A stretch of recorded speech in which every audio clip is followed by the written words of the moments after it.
Hello guys ఎట్లున్నారు అందరూ? So first phase seat allotment అయిపోయిన తర్వాత మన సీట్ క్యాన్సెల్ అవ్వకుండా ఉండాలి అంటే అసలు మనం ఏం జేయాలి? ఆ ప్రాసెస్ ఏంటి? అండ్ అలాగే ఫస్ట్ ఫేజ్ అయిపోతది. ఆ తర్వాత సెకండ్ ఫేజ్ స్టార్ట్ అయిపోతది కదా! సో సెకండ్ ఫేజ్‌కి ఎవరెవరు పార్టిసిపేట్ జేయొచ్చు? ఎట్లా పార్టిసిపేట్ జేయాలి? అందులో అసలు ప్రాసెస్ ఏంటి? దీనికి రిలేటెడ్ చాలా చాలా డౌట్స్ ఉన్నాయి. అండ్ అలాగే ట్యూషన్ ఫీజ్ ఎట్లా కట్టాలి? కాలేజ్‌కి వెళ్లి రిపోర్ట్ జేయాలా? లేదా సెల్ఫ్ రిపోర్ట్ జేయాలా? ఈ డౌట్స్ అన్నీ కూడా క్లారిఫై చేస్తాం. ఈ వీడియో మీరు ఎండ్ వరకు చూడండి. ఒక్క వీడియో చూస్తే సరిపోతుంది మీకు. మీకు మొత్తం క్లారిటీ వచ్చేస్తదనమాట. ఫస్ట్ ఫేజ్ సీట్ అలాట్‌మెంట్ అయిపోయిన తర్వాత మీరు ఎగ్జాక్ట్‌గా ఏం చేయాలో అనేది.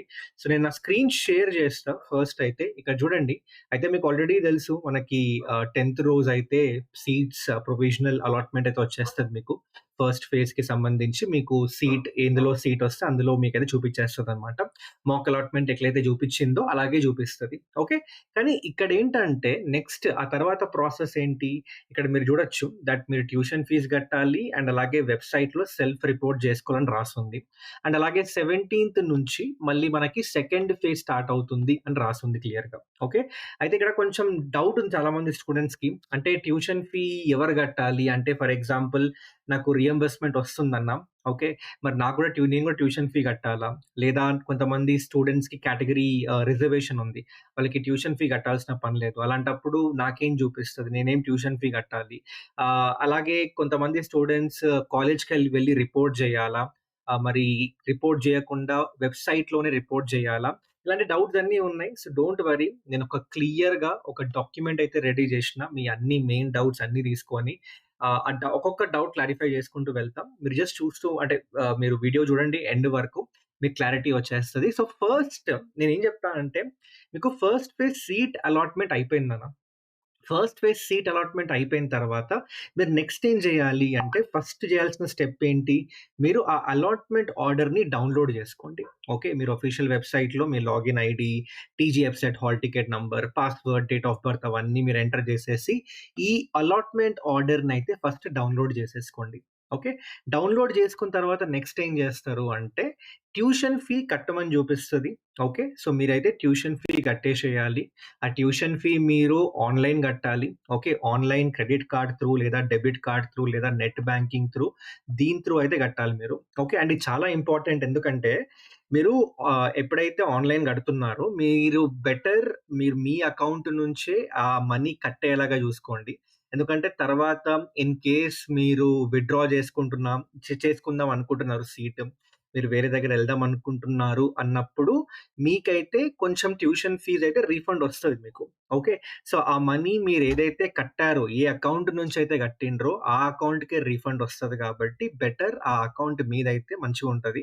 మళ్ళీ వేరే వాళ్ళ అకౌంట్ కొన్నిసార్లు నెట్ సెంటర్‌కెళ్తాం మనం. అక్కడ వాళ్ళ అకౌంట్ అంటే అక్కడున్న నెట్ సెంటర్‌లో ఉన్న అన్న లేదా ఎవరైనా net centre person account through pay చేస్తూ ఉంటాం.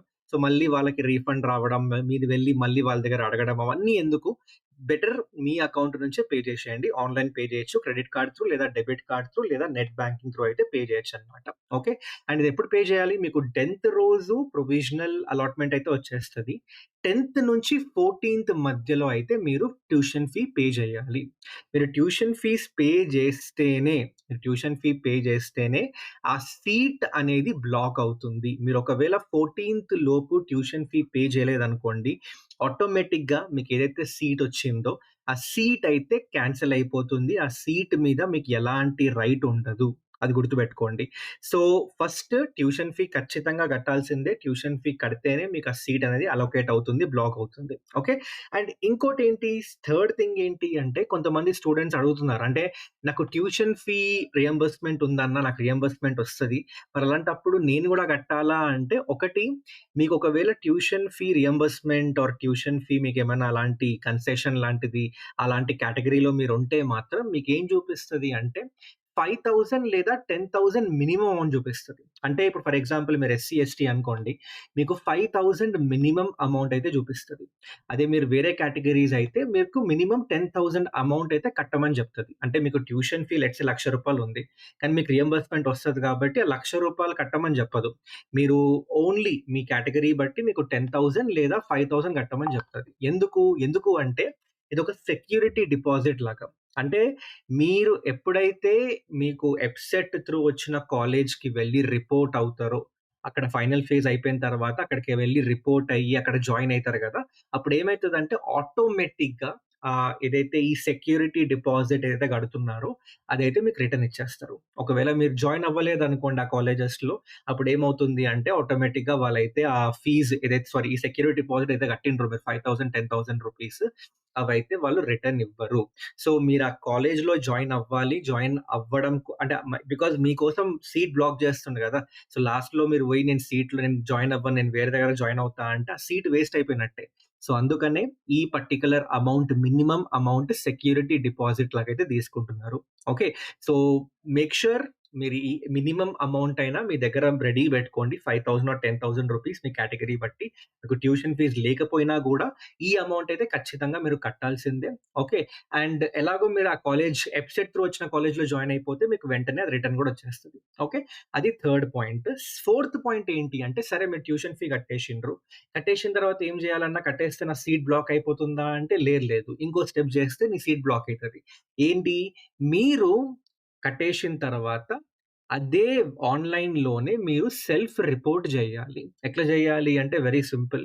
మీరు లాగిన్ అయిపోండి. మీరు ట్యూషన్ ఫీ కట్టేసిన తర్వాత మీరు మళ్ళీ ఇంకొకసారి లాగిన్ అయిండ్రనుకోండి. అక్కడ మీకు చూపిస్తది సెల్ఫ్ రిపోర్ట్ అని. సెల్ఫ్ రిపోర్ట్ అని ఒకటి ఆప్షన్ వచ్చేస్తది. ఆ సెల్ఫ్ రిపోర్ట్ జేసినప్పుడు ఏమైతదంటే మీకైతే ఒక అడ్మిషన్ నంబర్ ప్రింట్ అవుతది. ఆ అడ్మిషన్ నంబర్ ప్రింట్ అయింది అంటే ఏంటి అంటే that is the proof. That is the confirmation that మీకొచ్చిన సీట్ మీకైతే అలొకేట్ అయిపోయినట్టు. అంటే ఆ సీట్ మీకు బ్లాక్ అయిపోయినట్టు అనేది మాత్రం అది క్లియర్‌గా మీకు కన్ఫర్మ్ అయినట్టన్నమాట. ఓకే. సో, అర్థమైంది గదా అందరికి.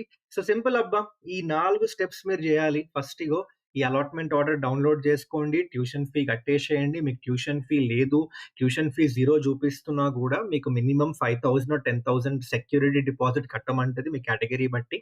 అది కట్టేసిన తర్వాత మీరైతే సెల్ఫ్ రిపోర్ట్ జేసుకోండి. సేమ్ ఆన్‌లైన్ మీరు ఇట్లా లాగిన్ అయిపోండి. లాగిన్ అయిపోయిన తర్వాత సెల్ఫ్ రిపోర్ట్ జేసుకోండి. సెల్ఫ్ రిపోర్ట్ జేసుకున్న తర్వాత మీకు అడ్మిషన్ నంబర్ సీట్ అలొకేట్ అయినట్టు మొత్తం ప్రాపర్‌గా అంటే మీరు ఫీస్ పే జేసి ఆ సీట్ మీకు కన్ఫర్మ్ అయినట్టు అనేది ఒక రిసీప్ట్ అయితే వస్తది.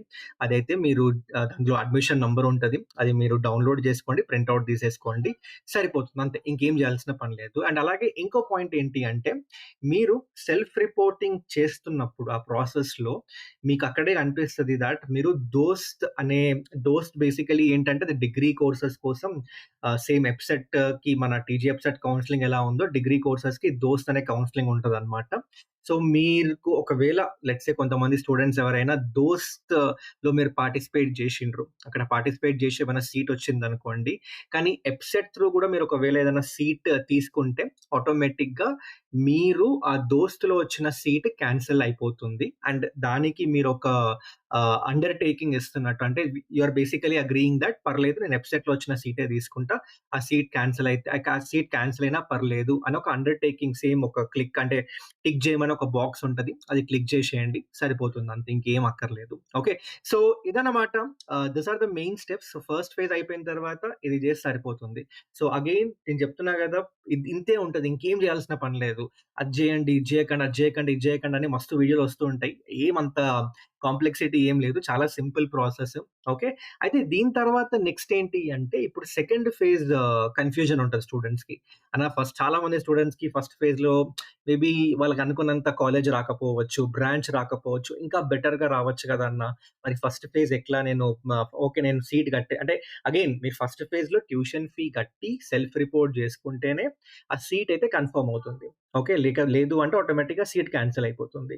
సో, మరి సెకండ్ ఫేజ్‌కి ఎవరు వెళ్ళొచ్చు అనేది ఇక్కడ నేను క్లియర్‌గా ఈ పాయింట్స్ మెన్షన్ చేషినా. ఇక్కడ మీరు స్క్రీన్ మీద చూడొచ్చు. ఫస్ట్ ఎవరైతే క్యాండిడేట్ ఫస్ట్ ఫేజ్‌లో సీట్ వచ్చింది. కానీ ఇంట్రెస్ట్ లేదు. ఆ వచ్చిన సీట్‌లో ఇంట్రెస్ట్ లేదు. సో, ఏం జేసినావంటే నువ్వు ట్యూషన్ ఫీ కట్టలేదు. ట్యూషన్ ఫీ కట్టలేదంటే ఆటోమేటిక్‌గా ఆ సీట్ క్యాన్సెల్ అయిపోతది. సో, ఆ స్టూడెంట్స్ సెకండ్ ఫేజ్‌లో పార్టిసిపేట్ జేయొచ్చు. అది నంబర్ 1 ఇగో క్లియర్‌గా మెన్షన్ జేషినా. సెకండ్ ఇంకెవరు పార్టిసిపేట్ జేయొచ్చు అంటే ఎవరైతే స్టూడెంట్ ఫస్ట్ ఫేజ్‌లో వచ్చింది. ఆ కాలేజ్ వచ్చింది. ఆ సీట్ వచ్చింది.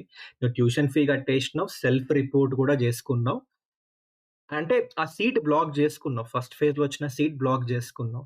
ఆ స్టూడెంట్స్ గూడా ఇంకా బెటర్ ఆప్షన్ కోసం సెకండ్ ఫేజ్‌లో పార్టిసిపేట్ జేయొచ్చు. అంటే సింపుల్‌గా మీకు ఫస్ట్ ఫేజ్‌లో సీటొచ్చింది. వచ్చినా గూడా మీరు సెకండ్ ఫేజ్‌లో పార్టిసిపేట్ జేయొచ్చు. ఆ ఫస్ట్ ఫేజ్‌లో వచ్చిన సీట్‌ని బ్లాక్ జేసుకున్నా, లేదా బ్లాక్ జేసుకోకపోయినా సెకండ్ ఫేజ్‌లో అయితే పార్టిసిపేట్ జేయొచ్చు. ఓకే. ఇంకా ఎవరు పార్టిసిపేట్ జేయొచ్చు? ఎవరైతే ఫస్ట్ ఫేజ్‌లో సర్టిఫికేట్స్ వెరిఫై జేసుకున్నారో కానీ సీట్ రాలేదు. ఫస్ట్ ఫేజ్‌లో మీరు సర్టిఫికేషన్స్ అన్నీ వెరిఫై చేసుకున్నారు. ఆప్షన్స్ పెట్టిండ్రు గానీ సీట్ రాలేదు మీకు. వాళ్ళు గూడా సెకండ్ ఫేజ్‌లో అయితే పార్టిసిపేట్ జేయొచ్చు. నెక్స్ట్ ఎవరు? ఫోర్త్ టైప్ ఆఫ్ క్యాండిడేట్స్ అంటే ఎవరైతే సర్టిఫికేట్స్ వెరిఫై చేసుకున్నారు కానీ ఫస్ట్ ఫేజ్‌లో అసలు పార్టిసిపేట్ జేయలేరు వీళ్ళు. అంటే ఫస్ట్ ఫేజ్‌లో సర్టిఫికేట్స్ వెరిఫై చేసుకున్నారు మీరు. కానీ ఫర్ సమ్ రీజన్ మీరు వెబ్ ఆప్షన్స్ పెట్టలేదు. ఓకే. వెబ్ ఆప్షన్సే పెట్టలేదు మీరు. సో, ఆ స్టూడెంట్స్ కూడా సెకండ్ ఫేజ్‌లో పార్టిసిపేట్ జేయొచ్చు. అండ్ అలాగే ఒకవేళ మీరు ఫస్ట్ ఫేజ్ మొత్తం మిస్ అయిపోయిండ్రు. అసలు సర్టిఫికేట్ వెరిఫికేషన్ గూడా అవ్వలేదు మీది. మీరు వెబ్ వెబ్ ఆప్షన్స్ గూడా పెట్టలేదు. ఇంక సర్టిఫికేట్ వెరిఫికేషన్ అవ్వలేదంటే ఆబ్వియస్‌లీ మీరు వెబ్ వెబ్ ఆప్షన్స్ పెట్టనట్టే.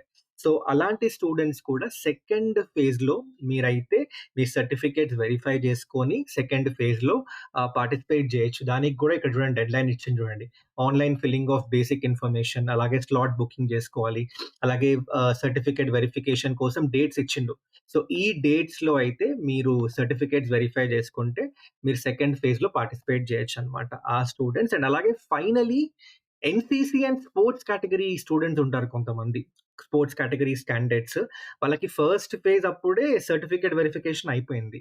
కానీ ఫస్ట్ ఫేజ్‌లో మిమ్మల్ని అలౌ జేయలేదు పార్టిసిపేట్ జేయడానికి. మీరైతే ఇప్పుడు సెకండ్ అండ్ ఫైనల్ ఫేజ్‌లో అయితే పార్టిసిపేట్ జేయొచ్చనమాట.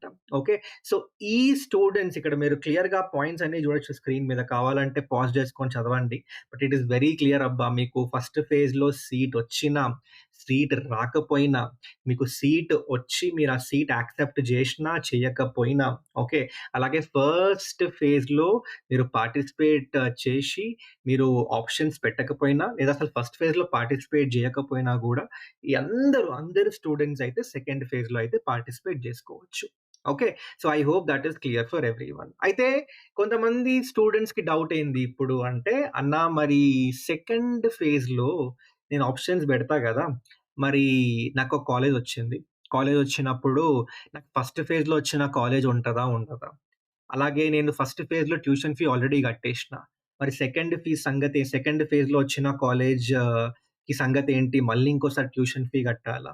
అసలు ఏంది? కథంతా ఏంది? అనే డౌట్ ఉంది. అది కూడా క్లియర్ చేస్తా. సింపులే. ఫస్ట్ మీరు సెకండ్ ఫేజ్‌కి ఏం చేస్తారంటే, ఫస్ట్ ఫేజ్‌లో పెట్టిన వెబ్ ఆప్షన్స్ అన్నీ మొత్తం ఏం కన్సిడర్ చేయరు. మీరు ఫ్రెష్‌గా అయితే వెబ్ ఆప్షన్స్ పెట్టుకోవాలి సెకండ్ ఫేజ్‌కి. ఇంకొకటి నెక్స్ట్ థింగ్ ఏంటి? మీరు ఒకవేళ సెకండ్ ఫేజ్‌లో సీటొచ్చిందనుకోండి, ఆటోమేటిక్‌గా మీరు ఫస్ట్ ఫేజ్‌లో ఏదైతే ట్యూషన్ ఫీ ఒకవేళ కట్టుంటే మీకు, ఆ ట్యూషన్ ఫీ అనేది సెకండ్ ఫేజ్‌లో వచ్చిన కాలేజ్‌కి ట్రాన్స్‌ఫర్ అయిపోతుంది. మీరు మళ్ళీ ఇంకొకసారి కట్టాల్సిన పని లేదు. ఓకే. థర్డ్ థింగ్ ఏంటి? మీకు చాలా మందికి డౌట్ ఉంటది. అన్న ఫస్ట్ ఫేజ్‌లో వచ్చిన సీట్ మరి ఉంటదా? అంటే ఉండదు. మీరు సెకండ్ ఫేజ్‌లో మీరు పెట్టుకున్న వెబ్ ఆప్షన్స్‌లో ఏదైనా ఒక సీట్ వచ్చిందనుకోండి, ఆటోమేటిక్‌గా ఇక్కడ క్లియర్‌గా రాసుంది చూడండి ఒకసారి. ఆటోమేటిక్‌గా మీకు ఫస్ట్ ఫేజ్‌లో వచ్చిన సీట్ క్యాన్సెల్ అయిపోతుంది. ఆ సీట్ ఇంకా వేరే వరకో ఇచ్చేస్తారనమాట. సో, మీకు ఎలాంటి క్లెయిమ్ ఉండదు. మీరనొచ్చు అట్లెట్లా అన్నా నాకు సెకండ్ ఫేజ్‌లో గూడా నాకు సీట్ వస్తే నేను first phase, second phase 2 compare చేసుకొని అప్పుడు డిసైడ్ అయితా. నాకు ఏది బెటరు అంటే లేదు. అట్లా లేదు సిస్టమ్ ఇక్కడ. నువ్వు సెకండ్ ఫేజ్ ఎంటర్ అవుతున్నావు అంటే అర్థం ఏంటి అంటే నీకు ఫస్ట్ ఫేజ్‌లో వచ్చిన సీట్‌తో సాటిస్ఫై లేవు నువ్వు. అందుకే సెకండ్ ఫేజ్‌లో ఎంటర్ అయితున్నావు. అలాంటప్పుడు నువ్వు సెకండ్ ఫేజ్‌లో ఎంటర్ అయినప్పుడు నీకొచ్చిన కాలేజ్ ఆటోమేటిక్‌గా ఫస్ట్ ఫేజ్‌లో వచ్చిన కాలేజ్ కన్నా బెటర్‌గా ఉండేలాగే నువ్వు వెబ్ ఆప్షన్స్ పెట్టుకోవాలి. లేదంటే అసలు నువ్వు వెబ్ ఆప్షన్స్ లేదా సెకండ్ ఫేజ్‌లో పార్టిసిపేట్ చేయకు. రిస్క్ అది. చాలా రిస్క్. చాలా మంది స్టూడెంట్స్ ఇది జేస్తారు. లాస్ట్ ఇయర్ ఇట్లా అయింది. కొంతమంది స్టూడెంట్స్ అంటుండే నాకు, "అన్న నాకు ఫస్ట్ ఫేజ్‌లోనే బెటర్ వచ్చింది. సెకండ్ ఫేజ్‌లో ఇంకా తక్కువ కాలేజ్ అంటే లో కాలేజ్, లోవర్ బ్రాంచెస్ వచ్చినాయన్న. అసలు హ్యాపీ లేను. ఏం జేయాలి?" అంటే ఏం జేయలేవు. నేను జెప్పినా వాళ్ళకి. ఏం జెప్పినా అంటే, "నువ్వు సెకండ్ ఫేజ్‌లో వెబ్ ఆప్షన్స్ పెట్టుకునేటప్పుడు చాలా జాగ్రత్తగా పెట్టురా బాబు. ఏది పడితే అది పెట్టకు. ఎందుకంటే నీకు ఫస్ట్ ఫేజ్‌లో వచ్చిన సీట్ కన్నా బెటర్ వెబ్ ఆప్షన్సే పెట్టుకో. దానికన్నా నువ్వు వరస్ట్ పెట్టుకున్నావనుకో, అదొకవేళ వచ్చిందనుకోండి, మీరు ఆ సీట్‌తోనే స్టక్ అయిపోతారు. ఫస్ట్ ఫేజ్ సీట్ ఆటోమేటిక్‌గా క్యాన్సెల్ అయిపోతది. సో, అందుకే ఇక్కడ క్లియర్‌గా ఇంపార్టెంట్ అడ్వైస్ అని మెన్షన్ జేషిన. ఒకసారి చదవండి. It is advised to exercise options in the second phase only for interested college and courses assuming that vacancies are available in the courses of your choice. అక్కడ మీకు తెలుసు last year cut off rank బట్టి నీకొచ్చే chances ఉన్నాయి. And డెఫినెట్‌గా నీకు first ఫేజ్‌లో వచ్చిన కాలేజ్ కన్నా, సీట్ కన్నా చాలా బెటర్ అనే ఆప్షన్స్ మాత్రమే పెట్టుకో సెకండ్ ఫేజ్‌లో. లేదంటే టచ్ చేయకు. లేదంటే అసలు దానికన్నా తక్కువ అంటే మంచి ఆప్షన్స్‌ని మాత్రం అస్సలు పెట్టుకోకు. ఓకే. తక్కువ మంచి ఆప్షన్స్ లేనివి మాత్రం అస్సలు పెట్టుకోకు. ఓకే. సో, అదనమాట. సో, ఈ పర్టిక్యులర్ వీడియోలో I hope it is clear now that మళ్ళీ ఫస్ట్ పేజ్ రిజల్ట్ వచ్చిన తర్వాత మీరు అక్కడ, ఇక్కడ ఏంది, ఆ కథ, ఈ కథ అవన్నీ ఏం అక్కర్లేదు. జస్ట్ నేను చెప్పింది కరెక్ట్‌గా ఫాలో అయిపోండి సరిపోతుంది. అండ్ అలాగే మీకు సెకండ్ ఫేజ్ గూడా జెప్పేషిన. సెకండ్ ఫేజ్ ఎట్లుంటది? ఎవరు పార్టిసిపేట్ జేయొచ్చు? అలాగే సెకండ్ ఫేజ్‌కి రిలేటెడ్ కొన్ని చాలా మందికున్న డౌట్స్ గూడా క్లారిఫై జేషిన. ఇంకా వేరేమైనా డౌట్స్ ఉంటే కామెంట్స్‌లో మెన్షన్ జేయండి.